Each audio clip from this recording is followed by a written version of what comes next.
medicamento genérico es aquel que se produce y comercializa una vez que ha expirado el periodo de protección del medicamento original, lo cual ocurre generalmente después de al menos 20 años desde su presentación. Para que pueda ser aprobado el medicamento genérico debe demostrar que es bioequivalente al original. Esto significa que su principio activo se absorbe y actúa en el organismo de la misma manera que el del medicamento de marca, asegurando así la misma eficacia y seguridad en el tratamiento. Este tiene la misma composición, dosis, forma farmacéutica, como tabletas, cápsulas, jarabes, etc., y vía de administración que el original. Está sujeto a los mismos controles y estándares de calidad exigidos por las autoridades sanitarias, tanto en su fabricación como en su comercialización. Los medicamentos genéricos son identificables porque su nombre lleva añadidas las siglas EFG, que significan equivalente farmacéutico genérico. Hoy nos acompaña en el programa para ahondar en este tema el maestro en farmacia Óscar Rosales Sánchez.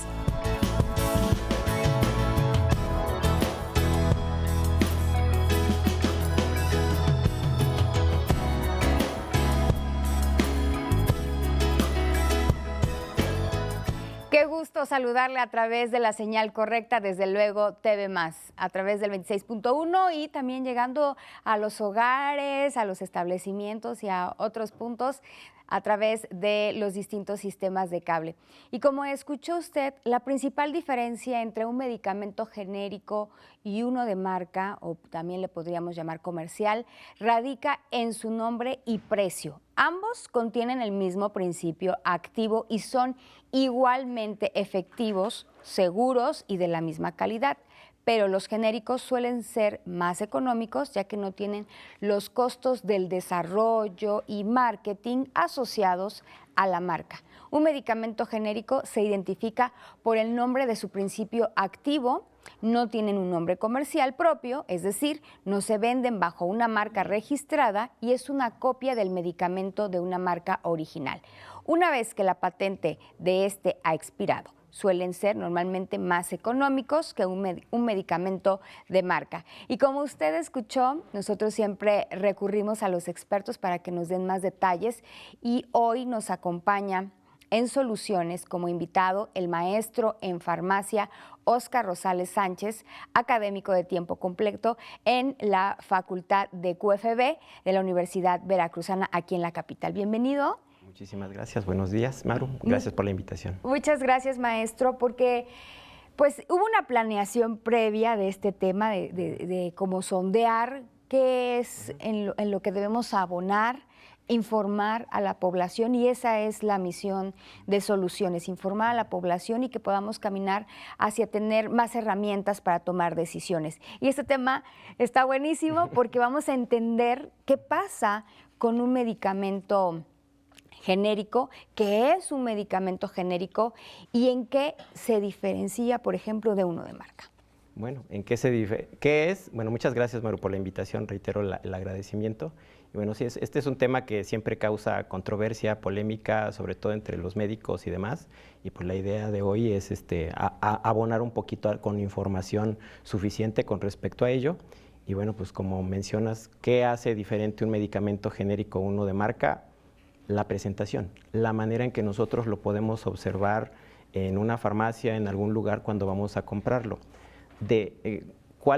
Esa sería en esencia la diferencia, pues, la presentación, porque también la presentación tiene que ver con el permiso que tiene, o que los permisos que están relacionados con ello y los requerimientos técnicos, legales, científicos que respaldan toda esta situación. Y bueno, no deja de ser un medicamento, es un medicamento como todos los demás, y bueno, esto significa que va a tener sustancias que ayudan a, como les ponen en pantalla ahorita, prevenir, diagnosticar o tratar algunas enfermedades. Todos los medicamentos llevan el mismo proceso de revisión y aprobación. Entonces, los criterios bajo los cuales se autoriza su comercialización son exactamente los mismos, no importa que sea de marca, no importa que sea genérico, tienen que pasar por el mismo tipo de procesos. Las diferencias diferencias que se llegan a encontrar están relacionadas con quién los produce, ¿no? No es lo mismo que casi siempre lo llevamos a otros contextos. El contexto de cocinar algo en casa, no me va a quedar igual una comida que prepare yo, una que prepares tú, o que prepare alguien u otra persona, porque a veces existen pequeñas diferencias en cuanto a los ingredientes, los materiales, las cosas que se utilizan, ¿sí? Y los procesos que están relacionados con ello. Entonces, eso es lo que en esencia los hace diferentes. Otra cosa que hay que tener en cuenta y que hay que entender es que para preparar un medicamento, lo importante la sustancia responsable de la actividad se llama principio activo, que regularmente le llamamos el fármaco. Esto es la sustancia que va a ser responsable de la actividad farmacológica. Pues si hablamos del paracetamol, por ejemplo, que es el caso más común que utilizamos todos, el paracetamol funciona para ello. Sin embargo, qué bueno que les muestran, hay productos que aparecen con el nombre comercial y entonces ahí aparece, en este caso aquí les manejan el Tylenol, que es la marca, sin ser comercial. Entonces, aquí el detalle es que ese es el laboratorio registró así su producto. Entonces, como lo registra con una marca, tiene el derecho a comercializarlo con una marca. ¿Cuál es la ventaja que tienen ellos competitiva con respecto a los demás? Pues que uno como usuario puede asociar la marca con determinada actividad, con determinada función, porque hay un trabajo también de mercadeo detrás de ello. Y bueno, esa sería básicamente la principal característica que nosotros podemos ubicar dentro para acá este tipo de productos.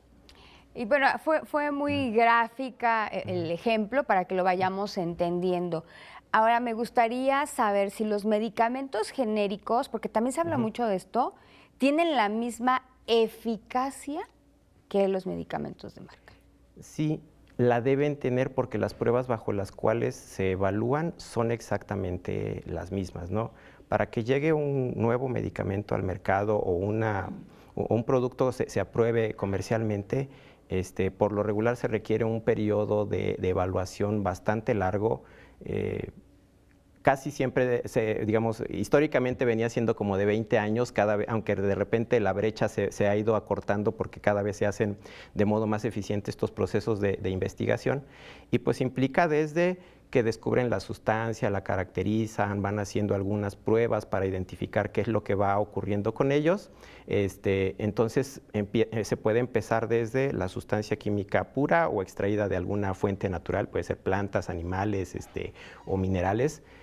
Eventualmente se evalúa en células, a veces se pasa a estudios en animales, y una vez que se tiene esta información que la vuelve una buena candidata para tener un efecto farmacológico, un efecto terapéutico en las personas, puede pasar a ese, y si existe un estudio, análisis y un raciocinio relacionado con esto, puede pasarse a una etapa donde viene la evaluación en seres humanos. Cuando llega esa evaluación en seres humanos, se evalúa primero qué tan seguro es, cuáles son los efectos farmacológicos que va a tener, los eventos adversos que llegue a presentarse, e inclusive después en etapas posteriores se compara contra otros productos, o qué pasa cuando se combina con otros productos o cuando hay combinaciones también de algunas enfermedades, y para tener evidencia científica que sustente el que se pueda comercializar. Entonces, todo este proceso que les muestran aquí en pantalla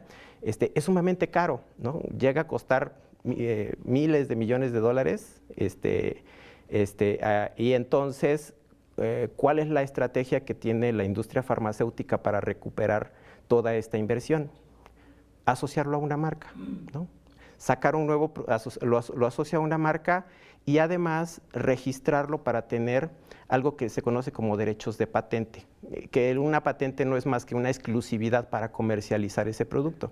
Okay. Si como industria ya invertiste mucho en el desarrollo de esta molécula, de esta sustancia, recopilaste toda esta información, te costó mucho, un incentivo que existe a nivel comercial, es que seas el que exclusivamente va a poder comercializarlo por un periodo determinado. Dependiendo del país puede ser 10, 20 años, en nuestro país son 20 años, y durante ese tiempo se comercializa con el nombre del principio activo y la marca. Y lo que se asocia regularmente, o lo primero que se asocia, por ejemplo, cuando entra al mercado, es la marca. Sobre todo porque digamos, hacia el gremio el área de la salud es lo que lo va a distinguir de los demás. Y a veces lo que ocurre en los entornos médicos es que esa marca queda asociada y el personal de salud lo que identifica no es el nombre del principio activo, asocia el nombre de la marca. Okay. Entonces va por ahí, ¿no? Y ya que mencionaba este tema de la seguridad, podríamos preguntar entonces si son igual de seguros los medicamentos genéricos que los de marca. Sí, son igual de seguros, o al menos deberían serlo, porque los procesos de evaluación que se siguen para poder autorizarlos son exactamente los mismos. Sin embargo, aquí es donde vienen algunas pequeñas diferencias. Quien hizo el estudio o quien tuvo quien digamos sacó al mercado el medicamento en primera ocasión, pues le costó mucho, ¿no? Exacto. Y parte de ese tema de que le costó mucho, conoce todas los pros y contras del medicamento porque ellos mismos lo hicieron. Entonces, cuando llega al mercado, todos esos estudios se tienen que hacer abiertos, se tiene que publicar, se tiene que conocer, pero como el responsable de la actividad farmacológica va a ser el mismo ingrediente, si tú tomas ese mismo ingrediente con las mismas características de calidad, pureza, y lo identificas, quitas todos las sustancias que puedan venir relacionadas o asociadas, también es algo que le da esa fortaleza. Entonces, si la sustancia que es responsable de la eficacia del producto tiende a ser la misma, y también el tema de la seguridad. Qué interesante. Esperemos que estén disfrutando tanto como nosotros esta emisión, querido público, y los invitamos a hacer un ejercicio también de compartirnos sus dudas a través de las formas de contacto que tenemos. La línea directa en el estudio es el 2288-423500. También tenemos una línea de WhatsApp que está disponible para ustedes. Nos pueden hacer también sus consultas a través del 2283-095810, y en la transmisión en Facebook nos pueden dejar además sus comentarios. Nosotros valoramos mucho este esfuerzo que se hace junto con la Universidad Veracruzana, pues para que sean temas de valor, como decíamos al inicio del mismo, y que pues podamos como expandir esta información tan relevante.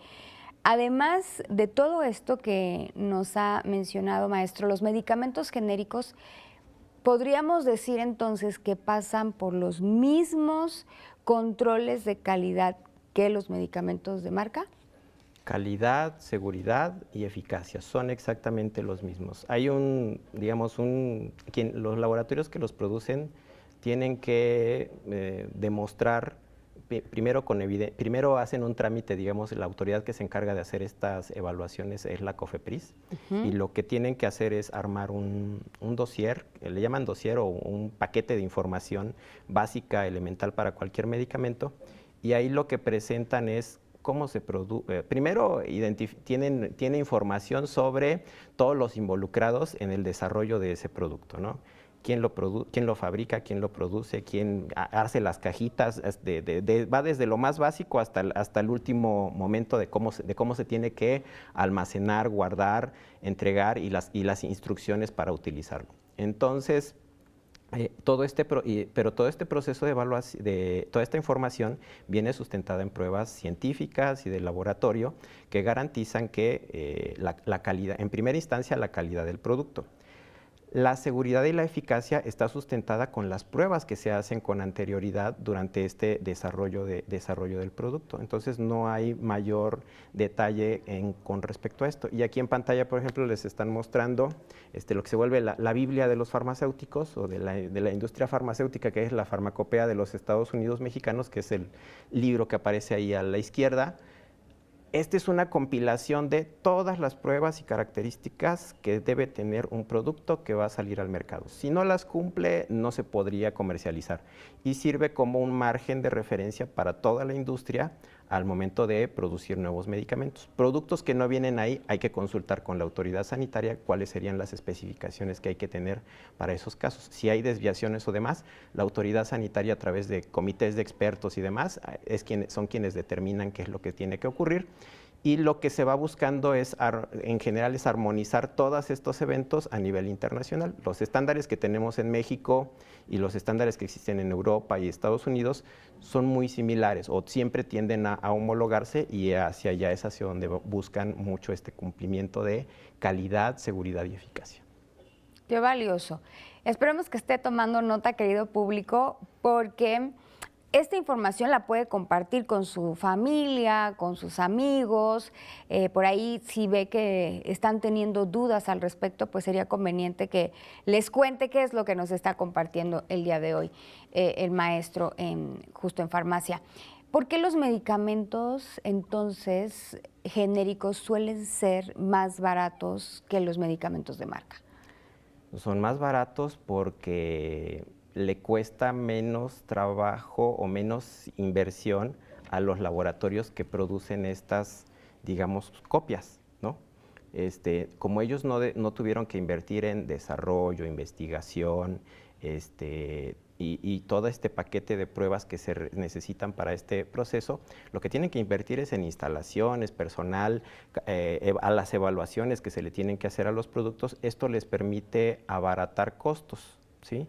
Entonces, al momento de que se abarata, y dentro de esos procesos, por ahí tenían el ejemplo de la cajita, y les puedo dar otro ejemplo. A veces hasta le invierten menos en la presentación. Exacto, ¿sí? Entonces, los envases. por ejemplo. Entonces, ¿no? el envase lo puedes ver, es una cajita blanca, por lo regular, o un frasco de algo que antes venía en un blister, que venía en otro tipo de materiales. ¿Por qué? Porque eso puede salir tal vez más barato. Siempre se puede utilizar, y la industria tiene una regla, lo puedes utilizar y tal vez te puede salir más barato, siempre y cuando cumplas con la normatividad previamente establecida. Claro. Entonces, si vas a cumplir con esos estándares, podrás utilizar otro tipo de frascos. ¿Por qué la marca original no lo maneja así? Pues porque así fue como concibió su producto para posicionarlo dentro del mercado. Claro, y seguramente hubo una estrategia de publicidad, de mercadotecnia. Por ejemplo, ahorita el ejemplo más claro que tuvimos en esta diapositiva, esta caja más llamativa, con un color que a la vista voy a reconocer inmediatamente, pues va a ser esto más atractivo al usuario, ¿no? Y entonces me puede llamar la atención, y entonces incluso el tipo de letra, ¿no? Puede ser algo con lo que nos podamos familiarizar, de tal modo que cuando yo recurra a este medicamento nuevamente, lo identifique de inmediato, por ejemplo, en una farmacia. Sí. Incluso, por ejemplo, hasta en la forma de las tabletitas o de los productos, uno puede encontrar algunas diferencias. Precisamente tratando de prever copias o de identificar, que uno identifique la marca, a veces ellos le ponen dentro de la forma, ya sea, le dan formas características, ¿no? Hay unas que vienen como la tableta redonda, pero no es solo la tabletita redonda, sino a veces traen como un sellito, unas letras, un nombre, un número, algo que lo caracteriza, que lo identifica. Eso es parte del marketing, o sea, eso es parte de una estrategia para posicionar el producto, y que bueno, uno como usuario también se da cuenta de esas pequeñas diferencias con respecto a esto, y puede percibirlo. Otra de las cosas que también se hacen es que, digamos, los que son de marca tienden a utilizar, por ejemplo, algunos colores o colorantes. El colorante cuesta, entonces como el colorante cuesta, y este tipo de punzón o digamos de materiales que se utilizan para darles esas características, tiene un costo adicional, y quien lo paga es el usuario, ¿no? O sea, va implícito dentro del costo que se está llevando a las personas. Y bueno, si tú vas a hacer un producto que sea barato, accesible, y no te está costando, o con la finalidad de posicionarlo con otro tipo de estrategia de venta, que es lo que hacen los que producen genéricos, pues no le ponen tanta, no lo garigolean tanto, no lo adornan tanto y se puede comercializar de una manera más simple porque, digamos, la fortaleza está en el contenido, ¿no? Ahora, entonces, ¿por qué algunas personas creen que los medicamentos genéricos son de menor calidad? ¿Será por esta percepción? ¿Qué características pueden jugar ahí? Pues es que estamos influidos por características sociales, comerciales, y también hay una historia aquí detrás de los genéricos que le ha pesado mucho, al menos a nuestro país. Por ahí del año 2000, digamos, del 2010 hacia atrás, había en nuestro país medicamentos que no a todos los medicamentos se le pedían este tipo de pruebas donde garanticen que son igualitos o que tienen un comportamiento muy parecido a los medicamentos de marca, a los medicamentos innovadores, a los medicamentos que tenían la patente, los primeros que se desarrollaron. Y entonces teníamos, híjole, un relajo, porque había medicamentos con pruebas de intercambiabilidad, que ese es otro concepto que hay que tener en cuenta. Intercambiabilidad tiene que ver con si yo puedo cambiar un producto por otro, sin que tenga, o sea, sin que vaya a ver efectos, efectos importantes en seguridad y en cuanto a la eficacia. Entonces, las reglas ya estaban, pero no se aplicaban. Entonces, algunos productos ya tenían esta prueba de intercambiabilidad y otros no. Entonces, es una época en la que se consideraba que existían medicamentos genéricos y luego le llamaban a otra categoría que eran genéricos intercambiables y luego todos los demás que eran con patente. ¿Qué significaba que eran genéricos? Que era una copia que alguien había hecho, pero no le había hecho pruebas para garantizar que eran intercambiables. El genérico intercambiable, pues ya tenía la prueba de intercambiabilidad, pero a partir del 2010 se estableció una estrategia donde a todos los laboratorios se les dijo, ya no van a poder si los vas a comercializar, necesitas demostrar que sea intercambiable. Y entonces ya les dije, les detenían la licencia, demuestra la intercambiabilidad y puede seguir comercializándolo, y así se fueron depurando muchos de estos medicamentos. Y nos quedó esta asociación entonces de que no son tan buenos, mejor invierte en un medicamento de marca, ¿no? O también tal vez más adelante nos podrás explicar del tema de patente, ¿no? Pero se debe entonces a esta asociación desde esa fecha. Y mucho del personal médico que le tocó vivir toda esta etapa o esa transición, pues evidentemente para ellos los genéricos pues eran un problema. Pero es que ahí más bien lo que habría que asociar es que había medicamentos copia, medicamentos genéricos intercambiables y medicamentos de patente. Hoy en día, desde el 2017 para acá, todos son medicamentos genéricos intercambiables. Todos tienen pruebas, ya ninguno de los que existían con anterioridad se salieron, se desplazaron y, digamos, puede uno tener cierto nivel de confianza con respecto a esto. Ahora el problema son los medicamentos falsificados.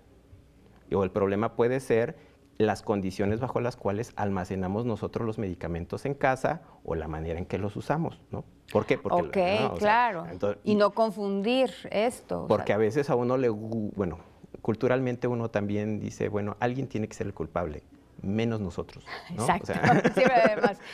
Vamos a hacer una pequeña pausa promocional, si le parece bien, maestro. Nosotros invitamos al público a que permanezca en la señal correcta y se mantenga en contacto con nosotros. Insisto, nuestras líneas están disponibles, 2288-423500, y también tenemos una línea de WhatsApp, 2283-095810, que también está disponible para recibir todos sus comentarios y sugerencias. Volvemos de inmediato con más aquí a Soluciones. Estamos hablando de medicamentos genéricos, medicamentos de marca, cuáles son sus diferencias, por qué nos pueden dar confianza. Volvemos.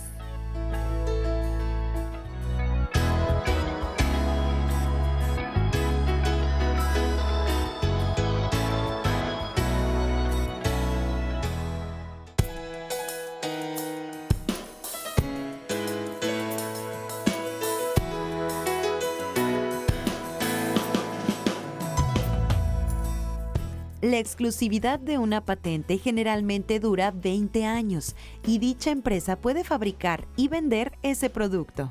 Es importante saber que mientras la patente está activa, ninguna otra compañía puede hacer copias del medicamento. Esto permite que la empresa que lo desarrolló recupere el dinero que invirtió en su desarrollo e investigación. Una vez que la patente vence, otras empresas pueden fabricar versiones genéricas del medicamento que son más económicas pero igual de efectivas.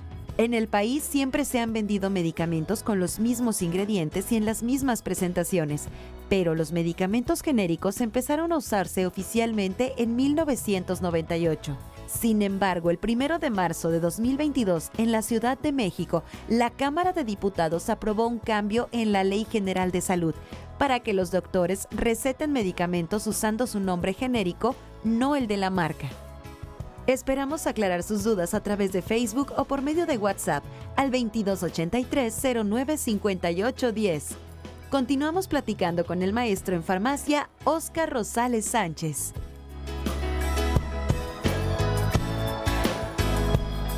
Gracias por continuar con nosotros y ya escuchó más detalles de nuestro tema, muy valioso, por cierto.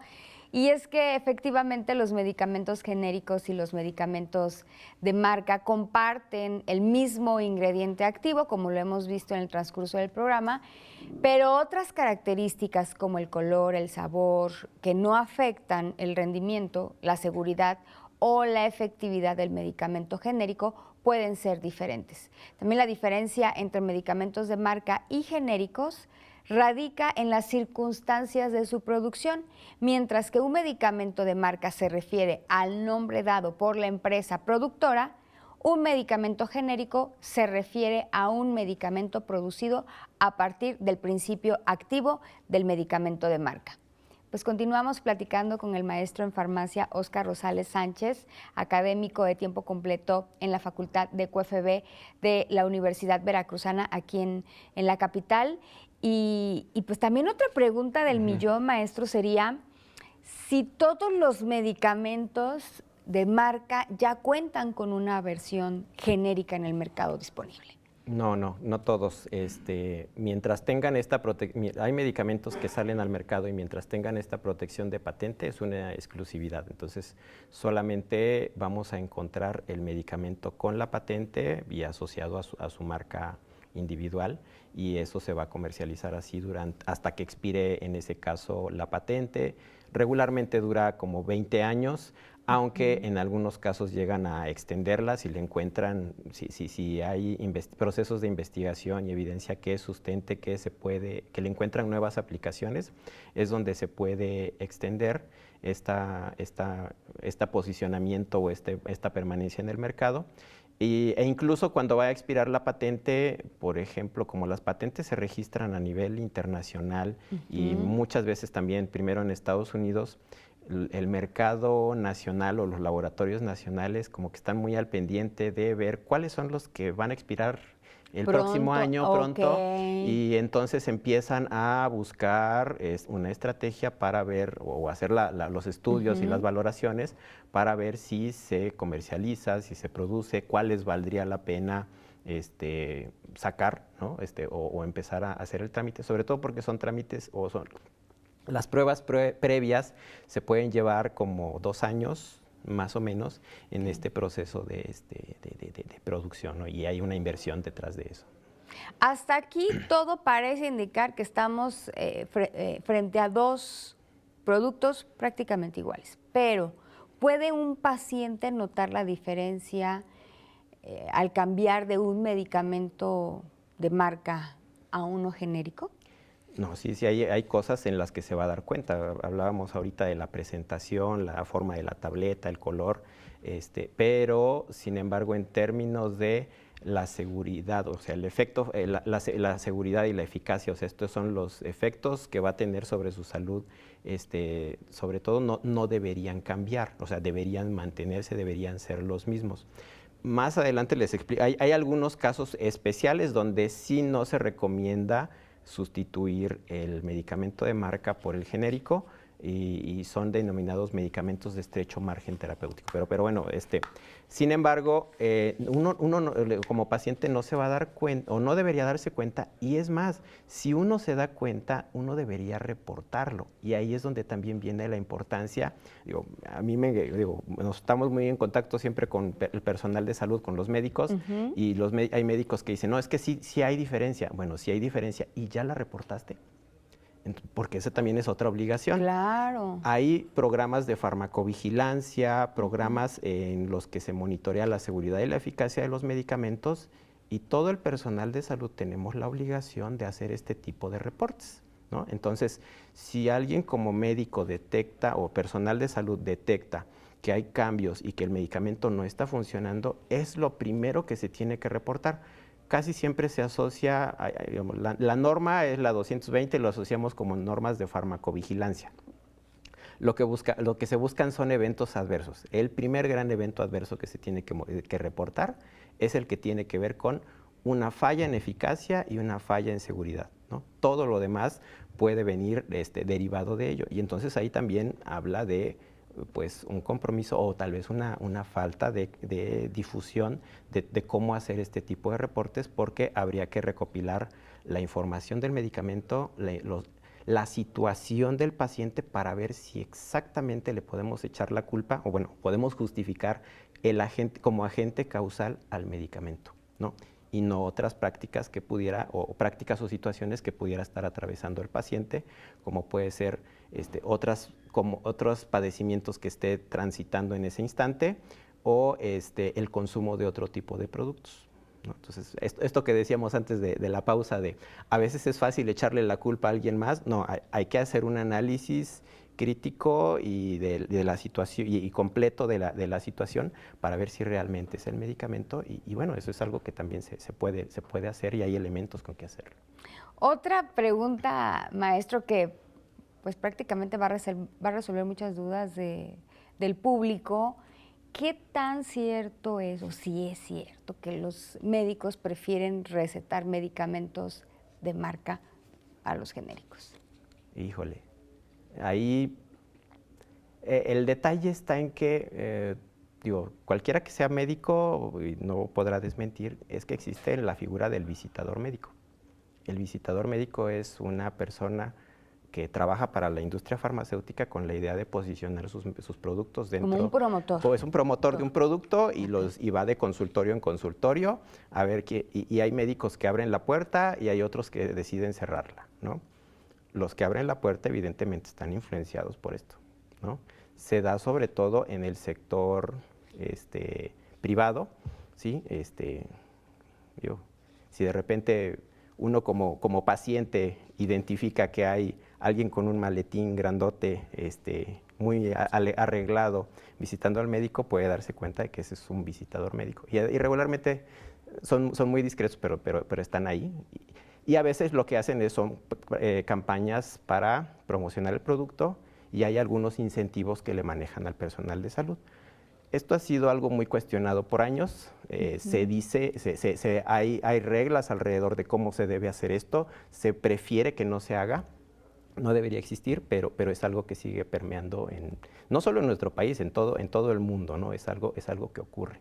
Claro, porque al final se podría mostrar como un negocio, y en realidad, aunque sí pudiera haber una influencia de este tipo, estamos hablando de la salud, estamos hablando de que si tal vez no requieres ese medicamento en específico, ¿no? O ni siquiera sea necesario que tengas que ingerir algún tipo de medicamento, porque pues te van a hacer otras pruebas, pero como usted menciona, puede ser que sí exista una influencia para recetarlo, ¿no? Para sugerirlo, Sí, ¿no? sí. Y en este caso para que la industria tenga beneficio. A los médicos les sirve en el sentido de que de cierta manera ellos pueden tener abonar o proporcionarles más información con respecto a algunos productos, resolver dudas, a tener un acercamiento a este sector que está ahí, ¿no? Pero ahora sí depende también de los criterios profesionales de cada quien, ¿no? Entonces, es algo que ocurre ahí, donde no se llegan, digamos, y también hay que hablar del otro sector que usa casi exclusivamente medicamentos genéricos.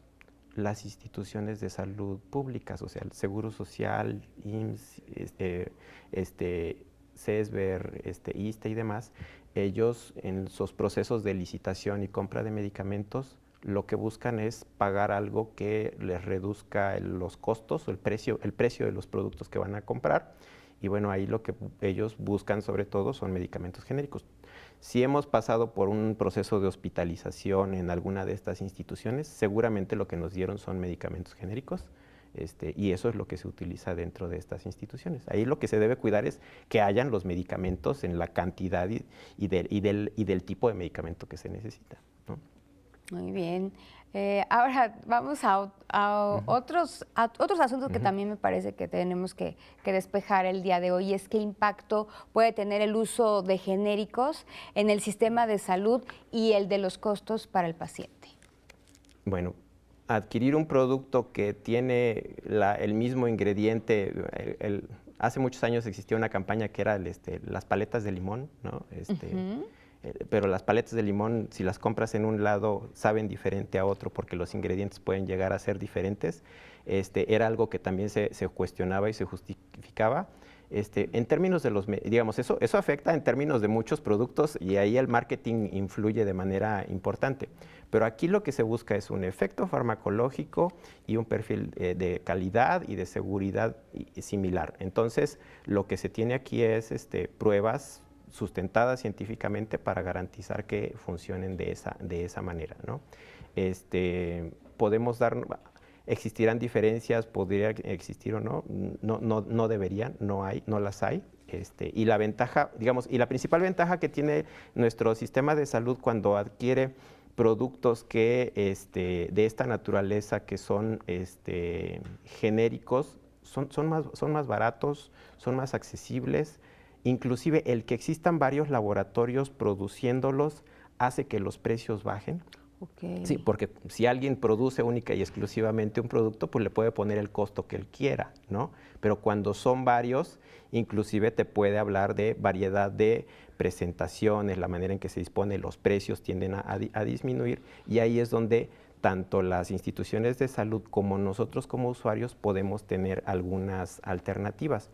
Incluso el tema de que a veces cambian algunos elementos dentro de su presentación también se puede volver como un valor añadido para ellos, porque algunos, digamos, aparte del ingrediente activo, tienen otros ingredientes que son excipientes, y podría ser que si solo un laboratorio lo produce, yo no pueda acceder a ese medicamento porque tiene un ingrediente al que yo soy alérgico, ¿no? Okay. Pero cuando existen varios, o sea, cuando varios tienen la receta y lo pueden producir y cambian los ingredientes, uno pudiera acceder a esa otra, al producto de otro laboratorio que tiene un cambio en esa formulación, y eso podría hacer que ya no me dé alergia porque ya no tiene el ingrediente que me la va a producir.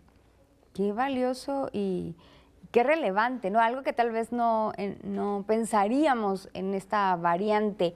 ¿En qué casos podría no recomendarse, maestro, cambio de un producto de marca o un medicamento de marca a uno genérico? Bueno, no todos los medicamentos funcionan, digamos, tienen el mismo margen de seguridad y de eficacia. Hay medicamentos que son considerados por la literatura como medicamentos de estrecho margen terapéutico, ¿sí? Entonces, estos medicamentos de estrecho margen terapéutico tienen una característica, que pequeños cambios en las concentraciones o en las cantidades que nosotros podemos estar absorbiendo a través del medicamento pueden llevarnos a cambios importantes. Por ahí hay ahí está la diapositiva donde vienen los nombres de algunos de estos tipos de productos. Okay. Clásicos son los antiepilépticos, ¿no? Inclusive hay otros elementos de laboratorio que pueden ayudar a monitorear que si estos cambios que se están haciendo sean los apropiados. Pero, por ejemplo, antiepilépticos, algunos productos endocrinos como la levotiroxina, que se utiliza para las personas que tienen problemas con la tiroides, algunas presentaciones de insulina, pequeños cambios sí pueden tener un impacto sobre la eficacia del producto, inclusive sobre algunos eventos adversos. Sin embargo, algo que está permeando cada vez más en los entornos regulatorios es que a este tipo de productos, digamos, es una estrategia gradual que se ha venido haciendo a nivel internacional, donde los parámetros de calidad y para asegurar la eficacia para este tipo de productos se está mejorando, pero de momento estos serían los únicos casos en donde se recomendaría más bien hacer un monitoreo o que cuando, si ustedes pretenden cambiar de marca o de laboratorio, lo comuniquen, lo platiquen con su médico para verlo. A veces uno también no tiene esa confianza de decirle al doctor, oiga, usted me está recetando este producto, pero yo quiero comprar el genérico, o no tengo, o no me va a alcanzar para salir en la semana o en el mes con respecto a este tipo de productos, y es algo que se tiene que tener en cuenta, ¿no? Sobre todo en muchos entornos con muchos de estos medicamentos. Por ejemplo, los antiepilépticos tienden a ser caros y se toman por periodos prolongados, los cardiovasculares igual. ¿Cómo qué tiempo aproximadamente estamos hablando de un tratamiento, por ejemplo, de este tipo? Es que hay productos de este tipo que son ya permanentes. O sea, un antiepiléptico, pues lo vas a consumir durante todo el tiempo que no quieras tener epilepsia. Entonces, es todo el tiempo, ¿no? Mientras siga siendo efectivo y demás. Y a veces, digamos, sin embargo, hay muchos, bueno, son pocos los estudios que revelan exactamente qué es lo que está pasando con estas etapas de transición, porque implica monitorear a los pacientes por periodos muy largos y ver si estos cambios de marcas pueden tener impacto sobre eso, y ahí es donde se vuelve importante la comunicación médico-paciente, y que el médico también reporte que si detecta que no está siendo eficaz, lo reporte a la Secretaría de Salud, para que a su vez la Secretaría de Salud haga ese reporte de farmacovigilancia, para que a su vez la Secretaría de Salud se comunique con el laboratorio farmacéutico para ver qué está pasando con esos controles que está aplicando, ¿no? Hay casos en los que lo que se puede llegar a identificar es si hay algún tipo de práctica o cuestiones que estén afectando esas circunstancias. ¿Práctica por parte del usuario o práctica de la farmacéutica? De ambos, de ambos. Okay. En este caso puede ser de ambos, ¿no? A veces, digamos, el laboratorio farmacéutico tiene también derecho o, digamos, permiso para hacer cambios menores a los procesos de formulación, pero si eso empieza a tener un impacto sobre la seguridad o la eficacia del producto, nosotros lo detectamos, pues puede hacerse esta retroalimentación y detener la producción de ese tipo de productos. Muy bien. Qué importante es que sí tengamos esta responsabilidad social, porque si de repente yo me estoy dando cuenta que un medicamento no está siendo efectivo y tal vez lo puedo consultar con alguien más y me dice, ¿sabes que también me está pasando lo mismo? Pues ya reportarlo, no decir, a ver, es que no es exclusivo de alguien, sino que está generando pues de alguna manera daño colateral, ¿no? Y que hay que estarlo vigilando. Y a propósito de esto, maestro, sería conveniente que nos cuentes un poco acerca de las regulaciones que existen para garantizar la calidad de los medicamentos genéricos también. Bueno, para garantizar la calidad de los medicamentos genéricos aplica toda la regulación relacionada con medicamentos. Entonces, aquí tiene que ver con buenas prácticas, algo que son conocidos como buenas prácticas de fabricación. ¿Qué implica aquí? Híjole, alguien que va a diseñar una planta farmacéutica tiene que diseñarla desde cero. Antes de pensar en, híjole, voy a hacer un área de producción para ver qué produzco. No, tienes que tener definido qué es lo que vas a producir para, en función de eso, generar la infraestructura y las instalaciones. Entonces, esto es un proceso muy analizado, muy razonado, que se tiene que hacer, y entonces va desde las instalaciones, qué servicios, qué cuestiones se deben tener. Hay una verificación que se hace en las autoridades sanitarias, primero para las instalaciones, después sobre el proceso de producción, después sobre los productos que se vayan haciendo, y a su vez sobre los productos el laboratorio tiene que decir cuáles son las especificaciones técnicas y en cumplimiento a nivel nacional o a nivel internacional. Ahí ya va a depender de si la producción es a nivel local, o sea, para un solo país o para varios países.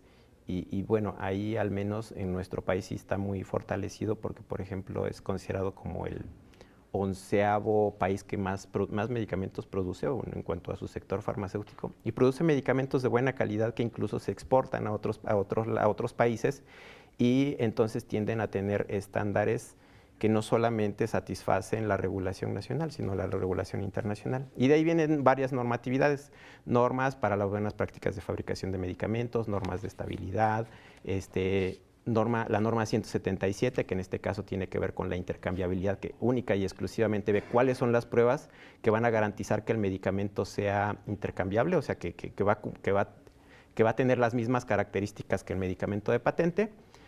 Y por último vienen también las normas que están relacionadas con la farmacovigilancia, con la vigilancia sanitaria, con estos productos, e inclusive hasta con el desecho, ¿no? La manera en que se van a desechar. Exacto. Y que se van a promover, la misma industria genera estrategias para que una vez que uno tiene el medicamento caduco no ande volando por ahí en cualquier lado, sino que haya manera de que se recolecte y se pueda destruir de manera apropiada y evitar contaminación.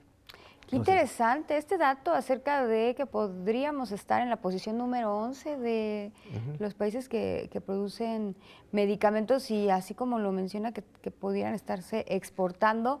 Esto nos habla efectivamente de este control de calidad, de estas garantías que podemos tener en el consumo de los mismos, ¿no? Y creo que sí se ha comportado, no hemos tenido como noticias de que, bueno, haya un grupo importante de personas que estén pasándola mal por ingerir ciertos medicamentos. Creo que ha habido un control sanitario bastante importante en nuestro país, que nos permite tener como esta confianza, a veces excedida, ¿no? Incluso de automedicación, que ya hablamos de ese tema, ¿no? Porque hay esta confianza al respecto. Sí, hay países, por ejemplo, donde, sobre todo lo que le llaman la región, una región de África donde se habla de que la cantidad de medicamentos con problemas de calidad puede llegar hasta el 40%. Nosotros no tenemos ese problema. Sin embargo, sí es importante tener estas estrategias de vigilancia fortalecidas, ¿no? Que el personal de salud sepa que es la norma 220 de farmacovigilancia para reportar cualquier situación que se llegue a presentar. Inclusive nosotros como usuarios lo podemos hacer, como cualquier persona lo puede hacer. Basta con revisar, tener la información de uno como paciente y del producto en particular, y revisar que en la caja viene un correo electrónico y unos datos donde se pueden hacer este tipo de reportes. Bueno, no, esto detona a nivel nacional una estrategia para vigilar qué es lo que está pasando con esos productos, y lo que se tiende a hacer ahí en muchos de los casos es que si se detecta un problema, una serie de problemas con algún medicamento en particular que comparten lote, principio activo o marca, lo primero que hacen es averiguar si ese producto es verídico, o sea, si el laboratorio realmente lo produjo, porque a veces el problema es que el medicamento puede ser falsificado, sobre todo hoy en día que muchos de los productos se comercializan por internet. Ese es otro tema. Ese es otro tema, maestro, que tendremos que abordar pronto en Soluciones. Por ahora hemos agotado el tiempo de la misión de hoy, pero no sin antes agradecerle enormemente el tiempo que ha dispuesto para venir a acompañarnos, explicarle al público muy a detalle acerca de estos medicamentos de marca y genéricos. Lo esperamos pronto con Muchísimas gracias por la invitación, aquí estaremos. Gracias, querido público, gracias por acompañarnos y lo esperamos en la próxima emisión de Soluciones.